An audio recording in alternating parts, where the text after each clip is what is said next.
अर्जुन ने स्वयं को समर्पित कर दिया इस भाव से कि भगवान आपका चिंतन कैसे हो, आपके स्मरण में मन कैसे लग पाए, ये मैं आप पर ही छोड़ रहा।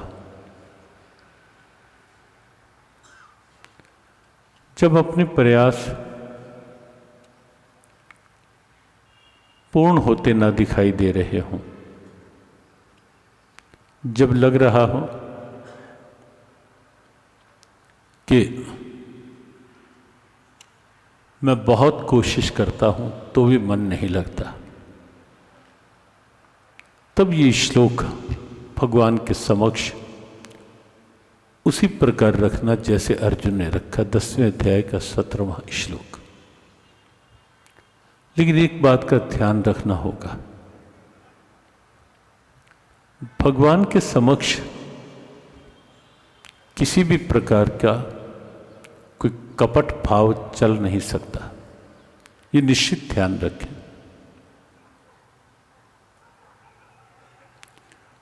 प्रयास कर रहे हैं, नहीं उसमें सफलता मिल रही, तब उनके ऊपर छोड़ें।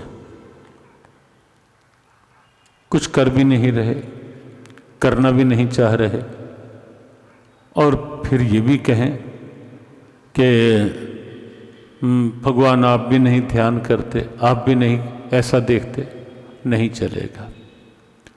अपना प्रयास कर रहे हैं, किया है, करना ही है, लेकिन तब भी सफलता नहीं मिलती, तो उसके पश्चात प्रार्थना काम करती है, या उसके पश्चात समर्पण काम करता है।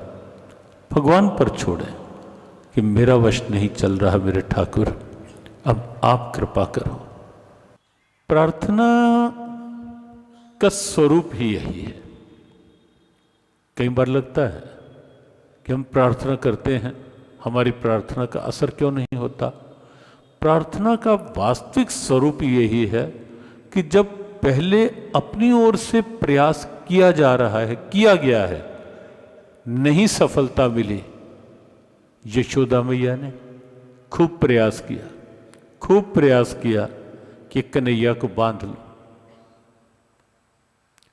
लेकिन प्रयास के साथ यशोदा की मैं जुड़ी हुई थी।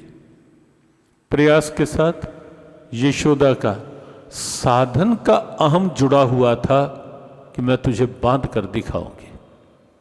कन्हैया ने भी सोच लिया, मैया ठीक है, बांध लो, तेरे पास ही हम।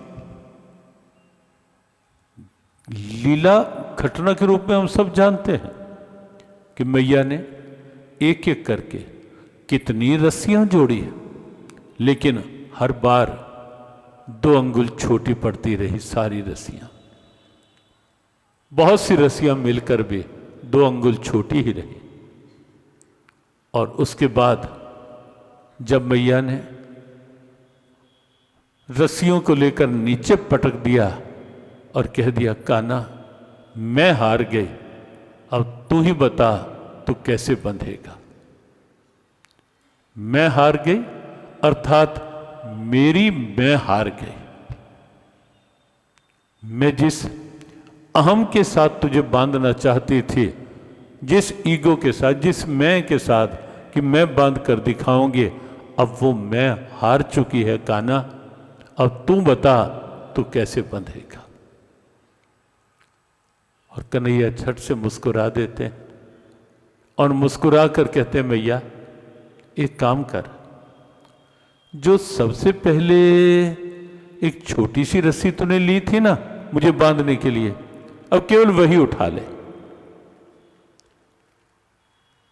लाला मैंने तो इतनी रस्सियां जोड़ी, तो नहीं तू बंधा, और अब तू कह रहा है कि पहले वाली छोटी रस्सी उठा ले, बंध जाऊंगा। हाँ मैया तू देख तो सही। और मैया ने वैसा किया, और पहले जो एक रस्सी ली थी कन्हैया आराम से बंध गए। रहस्य क्या था?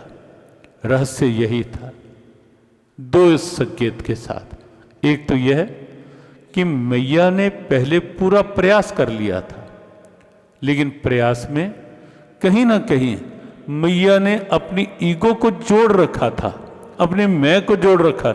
मैं बांध के दिखाऊंगी भगवान के आगे।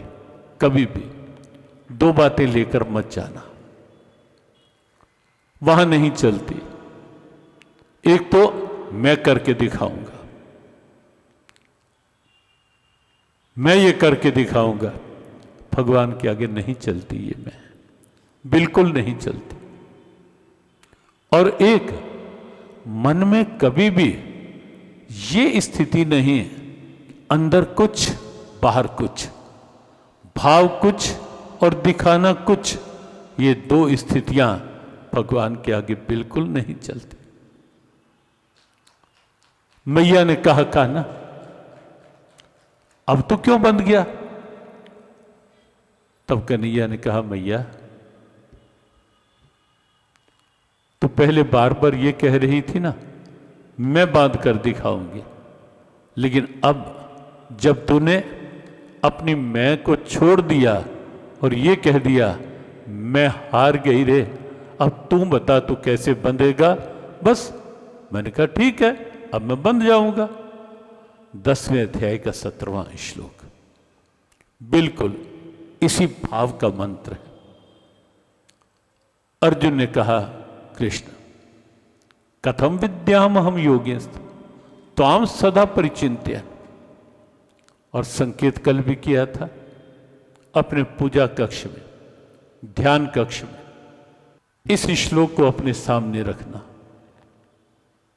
कथम विद्याम हम योगेश त्वाम सदा परिचिंत्यन केशु केशु च भावेशु चिंत्योऽसि भगवन में।